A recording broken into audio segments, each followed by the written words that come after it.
जल्दी चले, थोड़ा जल्दी चले। बिस्मिल्लाहिर्रहमानिर्रहीम। अस्सलाम वालेकुम नाज़रीन, मैं हूं फ़याज़ महमूद और आप देख रहे हैं फ़याज़ महमूद यूट्यूब चैनल। नाज़रीन, मैं अपनी एनुअल लीव पर अब भी पाकपदर में मौजूद हूं, लेकिन जो नूर मुक़द्दम कत्ल केस है उसकी अपडेट से मुतल्लिक आपको गाहे बगाहे मैं अपडेट कर रहा हूं।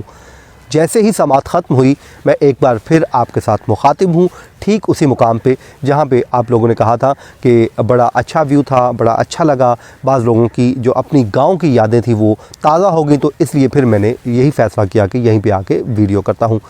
नाज़रीन, आज शौकत मुक़द्दम साहब के ऊपर क्रॉस एग्ज़ामिन किया गया है और आपको याद होगा जब उनकी स्टेटमेंट रिकॉर्ड होना थी उससे पहले ही मैंने कह दिया था कि शौकत मुक़द्दम साहब के आसाब का इम्तिहान होगा, उनसे वो सवालात पूछे जाएंगे, शायद उनका जो ज़ब्त है वो जवाब दे जाए। और आज बदकिस्मती से वही सवालात पूछे गए जिस पे जज साहब ने इस पे उनको मना कर दिया और जो वकला हैं शौकत मुक़द्दम साहब के शाखावर एडवोकेट, उन्होंने भी एतराज़ किया और उनके एतराज़ को मान लिया गया। इवन कि असद जमाल एडवोकेट जो अक्यूज़ साइड के वकील हैं, उन्होंने भी सिकंदर जुल्करनैन जो ज़ाहिर जाफ़र के वकील हैं उनके सवालात पे कहा कि आप इस सवाल को ड्रॉप कर दें, ये सवाल मुनासिब नहीं है। वो सवालात पूछे गए। आज जो अदालती कार्रवाई है इसमें बड़ी अहम पेशरफ्त ये सामने आई है और उसके बाद उस पर हुआ ये है कि जब ज़ाहिर जाफ़र को जिस नौइयत में, जिस सूरत हाल में आज अदालत में पेश किया गया, इस पे सोशल मीडिया पे बड़ा क्रिटिसाइज़ किया जा रहा है और सोशल मीडिया पे बड़े तहफ़्फ़ुज़ात का जो है वो इजहार किया जा रहा है। आज की अदालती कार्रवाई का खुलासा मैं आपके सामने रख देता हूं और उसके बाद शौकत मुक़द्दम साहब के ऊपर जो क्रॉस एग्ज़ामिन हुआ वो आपके साथ शेयर कर दूंगा।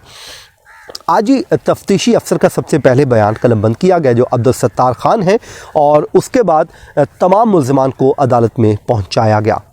जब वो मुल्ज़िमान आ गए तो मालूम ये हुआ कि उसमें आज एक बार फिर ज़ाहिर जाफ़र मरकज़ी एक्यूज़ जो है वो नहीं है। फिर उस पर जो उनके वकील हैं उसने इल्ज़ाम ये आयद कर दिया कि सुबह से 3 दफ़ा कह चुका हूँ कि मुल्ज़िम को पेश किया जाए, मुल्ज़िम को पेश नहीं किया जा रहा। और उन्होंने ये भी कहा कि ये तो जो कार्रवाई है आज की हो रही, ये सारी की सारी गैर कानूनी है। फिर अकरम कुरैशी साहब जो रिप्रेजेंट कर रहे होते हैं थेरापी वर्क्स के जो अक्यूज़ हैं उनको, उन्होंने कहा कि मुल्ज़िम तो चलने फिरने के काबिल ही नहीं है। और जिस पे जज ने कहा कि मैंने जेल हुकाम को लेटर लिखा था कि इसका चेकअप करवाएं और जिसके बाद अदालत ने यह इस्तफसार किया कि जो मुद्दई मुकदमा है यानी कि शौकत मुक़द्दम वो किधर हैं, तो वकील ने बताया कि वो कमरा अदालत में ही है। उसके बाद जी जब ज़ाहिर जाफ़र को अदालत में पेश किया गया तो वो जो मंज़र था वो नाज़रीन बड़ा एक देखने वाला था कि उसको पुलिस एहलकारों ने एक कुर्सी के ऊपर बिठाया हुआ है और ज़ाहिर जाफ़र ने अपना जो सर है वो नीचे को झुकाया हुआ है और उसी के तरह उसको जब अदालत में लाया गया तो तकरीबन हार्डली 10 मिनट की हुई, तो जिस पे वकील की जानिब से ये कहा गया कि इसकी तो ज़हनी हालत मज़ीद ख़राब हो चुकी है, जिस पे जज ने कहा कि जेल हुकाम को कह चुके हैं कि इसका तिबी मुआयना करवाया जाए। तो नाज़रीन वो जो वीडियो वायरल हुई सोशल मीडिया पे, ख़ासकर ट्विटर पे, तो वहाँ पे लोगों ने बड़े तबसरे किए हैं, लोगों ने बड़े अपने तहफ़्फ़ुज़ात का इजहार किया है। लोगों ने कहा है कि ये ज़ाहिर जाफ़र का ड्रामा है और एक नाहक कत्ल किया गया है और अब ये बचने की कोशिश है। ये लोगों ने ट्विटर के ऊपर इस तरह के सोशल मीडिया पे अपना जो गुस्से का इजहार किया। बाकी ज़ाहिर है अदालत फ़ैसला करेगी और तिबी मुआयना होगा, उसकी जो ज़हनी हालत है वो तो तिबी मुआयने के बाद ही होगी। लेकिन आज की जो सिचुएशन थी इस पर जो सोशल मीडिया सार्फिन हैं वो बड़े नाला दिखाई देते हैं और उन्होंने तहफ़्फ़ुज़ात का इजहार ये भी किया है कि ये ट्रायल जो है इसको प्रोलॉन्ग किया जा रहा है, जिसका अल्टीमेटली फ़ायदा प्रोलॉन्ग करने पर शायद अक्यूज़ को हो जाए। लेकिन ज़ाहिर है जो अदालत है उसने इंसाफ करना है और इंसाफ के तकाज़े ये हैं कि उन्होंने तमाम तर एविडेंस की रोशनी में इस इंसाफ को करना है। तो ज़ाहिर है सोशल मीडिया पे क्या चल रहा है क्या नहीं चल रहा इस पे अदालत को कोई फ़र्क नहीं पड़ता, लेकिन मैंने जो चीज़ थी आपके सामने शेयर करनी थी वो कर दी। उसके बाद जी जो मरकज़ी मुल्ज़िम है ज़ाहिर जाफ़र, उसके वकील सिकंदर जुल्करनैन एडवोकेट वो आज पेश नहीं हुए, वो उनको कोरोना है, तो उन्होंने इस्तदा की कि वो उस पर वीडियो लिंक के ज़रिए क्रॉस एग्ज़ामिन करना चाहते हैं शौकत मुक़द्दम पे।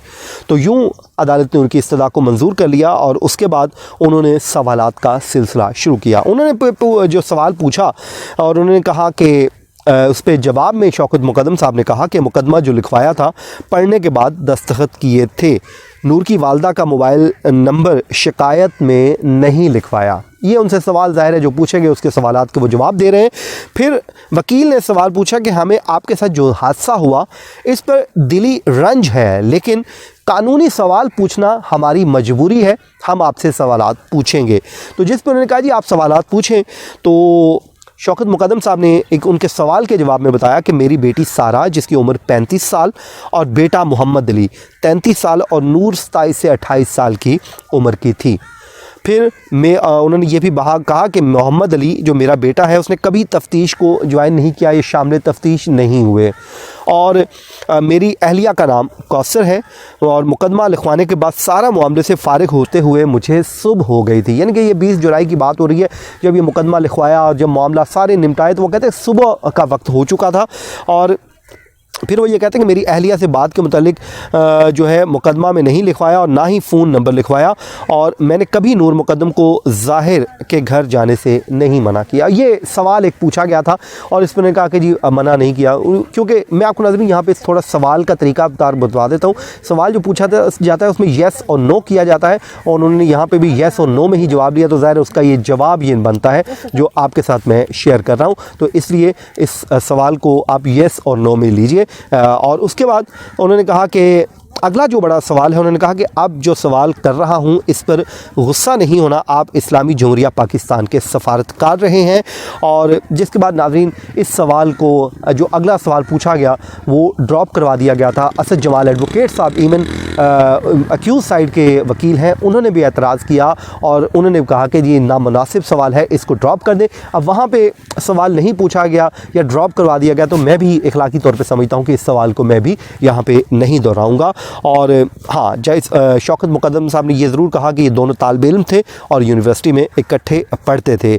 और असद जमाल साहब ने जब ड्रॉप करने की इस्तदा की और जिस पे जुल्करनैन साहब ने कहा कि वो जवाब दे रहे हैं तो आप इनको जवाब देने दीजिए।